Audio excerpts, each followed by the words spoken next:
This Realty ONE Group Select property video is presented by Danielle Logue. This beautiful waterfront home has been completely updated from the roof to the finished basement in the last 5 years.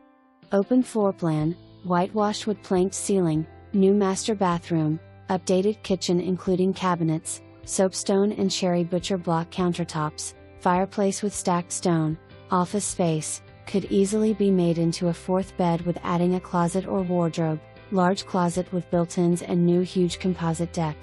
Basement updates include bamboo flooring, wood-burning stove, custom pebble wood stove surround, barnwood accent wall, built-in surround sound, bar with leathered granite, 2-burner cooktop, 2 more large bedrooms, and full bath.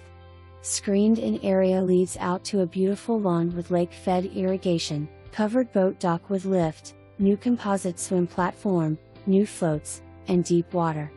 New windows, doors inside and out, 2 new HVACs, and a 3-car garage. Many more updates not listed. No HOA.